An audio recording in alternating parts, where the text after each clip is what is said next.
নতুন আন্দোলন নয়। আমরা জানি আমরা টিএসএফ ককবরকে রোমান স্ক্রিপ্ট ইন্ট্রোডিউস করার জন্য 1968 থেকে আমরা আন্দোলন করে আসছি। আজকে দেখা যাচ্ছে যে আমাদের ত্রিপুরা সরকার, ত্রিপুরা রাজ্যে 3-4টা ভাষা কমিশন তৈরি করা হয়েছে এবং ভাষা কমিশনের রিপোর্ট টোটাল মেজরিটি রোমান স্ক্রিপ্টের পক্ষে গিয়েছিল, কিন্তু সরকার সেই কমিটিকে, সেই মেজরিটি রিপোর্টটাকে ওরা দামাচাপা দিয়ে ডেকে রেখেছে এবং ত্রিপুরা রাজ্যের ইন্ডিজিনাস পিপলের ইমোশন, তাদের ইমোশনে ওরা খেলাখেলি করছে এবং ছাত্রছাত্রীদের সাথে ওরা পলিটিক্স করছে। আমরা সবাই জানি গত 17 তারিখে সিবিএস একটা এক্সাম ছিল, ক্লাস 10।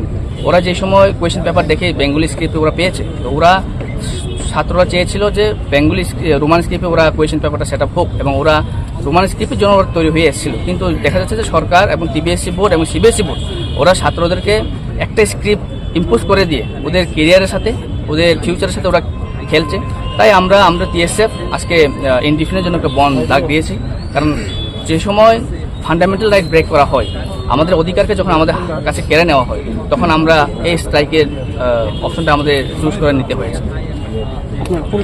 আমার নাম মনীষ দেববর্মা, আমি টিএসএফ আগরতলা টাউন কমিটির প্রেসিডেন্ট। বন্ধ আপনাদের কতটুকু সমর্থক হয়েছে বলে মনে করেন? বন্ধ দেখুন, আমরা ন্যাশনাল হাইওয়েতে আমরা বিশেষ করে ফোকাস করছি। ন্যাশনাল হাইওয়েতে ভালোভাবে বন্ধ চলছে এবং আমি আমাদের ত্রিপুরা রাজ্যের জনগণকে এটাই মেসেজ দিতে চাই, এটা আমরা কারোর বিরুদ্ধে নই, কারোর বাসার বিরুদ্ধেও নই।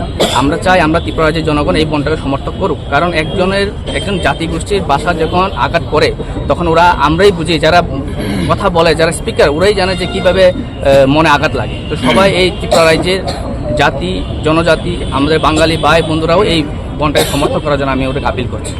এই সকাল থেকে আপনারা বিভিন্ন জায়গাতে রাজপথ দখল করে আছে, যেটা ন্যাশনাল হাইওয়ে দখল করে আছে, কোনো সরকারি পদাধিকারী আপনাদের সঙ্গে কথা বলেছে কি?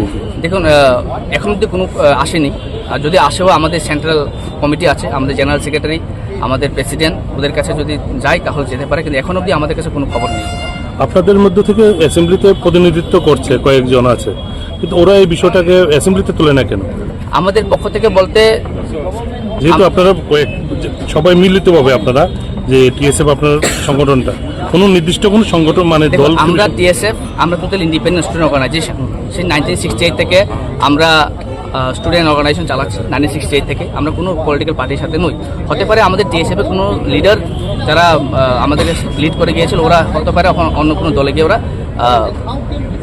ইলেক্টেড হয়েছে, কিন্তু তার মানে তা নয় যে আমরা টিএসএফের লোক সেখানে আছে। কিন্তু আমরা একটা বিশ্বাস ওদের উপরে যে ওরা যেহেতু আমাদের ত্রিপ্রাসাদের জন্য কাজ করার জন্য ওরা ইলেক্টেড হয়েছে, তো নিশ্চয়ই আমরা ওদের উপর একটা খুব রাখবো যে ওরা অ্যাসেম্বলিতে আমাদের জন্য আওয়াজটা উঠাবে। ধন্যবাদ।